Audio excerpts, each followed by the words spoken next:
আজকে rapid action battalion 7 নির্বাহী magistrate সহকারে ভোক্তা অধিকার, কৃষি বিপণন কর্মকর্তা এবং বিএসটিআই সহকারে যৌথ একটি মোবাইল কোর্ট পরিচালনা করছি।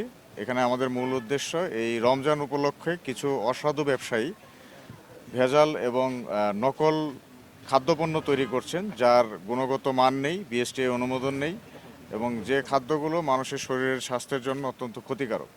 তো এই ধরনের তথ্যের উপর ভিত্তি করে আমরা আজকে বাকুলিয়ার এই শান্তি সওদাগর গলি এলাকায় অভিযান পরিচালনা করি।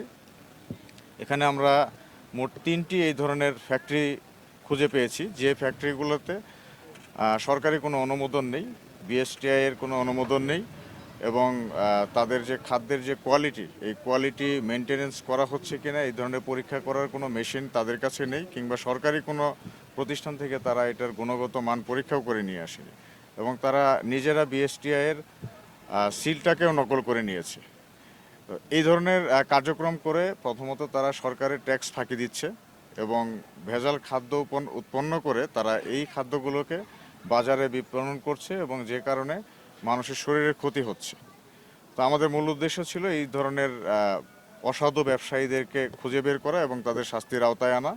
তো এই বিষয়ে শাস্তির বিষয়টা আমাদের নির্বাহী ম্যাজিস্ট্রেট মহোদয় তিনি এটা ঘোষণা করবেন। রমজানে আপনারা জানেন যে সারা দেশেই র্যাপিড অ্যাকশন ব্যাটালিয়ন নির্বাহী ম্যাজিস্ট্রেট সহকারে ভোক্তা অধিকার, বিএসটিআই এবং কৃষি বিপণন যৌথ টিমগুলো একসাথে কাজ করছে দেশের বিভিন্ন জায়গায়। চট্টগ্রামেও সব জায়গায় কাজ করছে, আজকে করা হচ্ছে এবং এটা কন্টিনিউ করবেন। এটা এই ধরনের প্রতিষ্ঠানগুলো, এটা তো আসলে কোনো অথরাইজড প্রতিষ্ঠান না। একটা বিল্ডিং দেখতে পাচ্ছেন, বিল্ডিংয়ের মধ্যে তারা এই ম্যানুয়ালি তারা নিজেরা এটা তৈরি করে নিয়েছে। তো এখানে প্রতিষ্ঠানে আগে জরিমানা করা হয়েছে, এবার কিন্তু ম্যাজিস্ট্রেট মহোদয় আরও বেশি জরিমানা করেছেন। তো আমাদের উদ্দেশ্য মানুষকে সচেতন করা এবং কিছুটা শাস্তি দেওয়া, যাতে ভবিষ্যতে এই ধরনের অপরাধের সাথে তারা জড়িয়ে না যায়। তবে বারংবার এই কাজটা করলে অবশ্যই তাকে আরও কঠোর শাস্তি দেওয়া হবে। না, এখন গ্রেপ্তার করা হয়নি। এখানে যাদেরকে পাওয়া হয়েছে মালিকপক্ষ তাদেরকে শাস্তি, যেহেতু জরিমানা করা হচ্ছে এই জন্য তাদের যারা কর্মী আছে তাদেরকে আর গ্রেপ্তার করা হয়নি। করলাম সাথে আমাদের ভোক্তা অধিকার, বিএসটিআই এবং কৃষি বিপণন কর্মকর্তা উপস্থিত ছিলেন।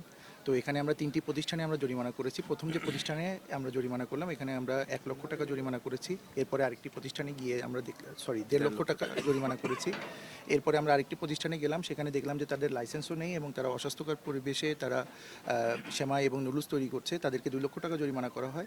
পরবর্তীতে আমরা আরেকটি প্রতিষ্ঠানে যাই, তো সেখানে তাদের পরিবেশ যথেষ্ট ভালো ছিল, কিন্তু তারা বিশুদ্ধ পানি ব্যবহার না করার কারণে তাদেরকে আমরা 10,000 টাকা জরিমানা করি। জেনে থাকবেন যে ভার্মিসেলি যে চিকন সেমাই যে প্রোডাক্টটা, এটা হচ্ছে আমরা একদিক দিয়ে বলতে পারি আমাদের ঐতিহ্যগত একটা প্রোডাক্ট। সবসময় এই রমজান মাস আসলে দেখা যায় এটা হচ্ছে কিছু প্রতিষ্ঠান আছে যারা হচ্ছে লাইসেন্স নিয়ে ব্যবসা করে, আর যারা হচ্ছে অবৈধভাবে এই প্রতিষ্ঠানটা চালানোর জন্য এদের মধ্যে একটা মনোভাব তৈরি হয় আর কি। রমজানকে কেন্দ্র করেই তারা চেষ্টা করে এটা ব্যবসা করে, অবৈধভাবে পণ্য উৎপাদনের মাধ্যমে এটা করার চেষ্টা করে। এখন এই যে 3টা প্রতিষ্ঠানে আমরা আসলাম, এই প্রতিষ্ঠানে যেটা আমরা দেখলাম, এই ভার্মিসেলির যেই উপকরণ হিসেবে পানিটা ব্যবহার করা হচ্ছে, তাদের পানিটা হচ্ছে স্বাস্থ্যসম্মত না। সাধারণত এই প্রোডাক্টের জন্য আমরা ড্রিঙ্কিং ওয়াটারটা, পোর্টেবল যে ওয়াটার, এটা ইউজ করার জন্য পরামর্শ দেওয়া হয়। তাদের কোনোটাতে হচ্ছে এটা আমরা পাইনি আর কি।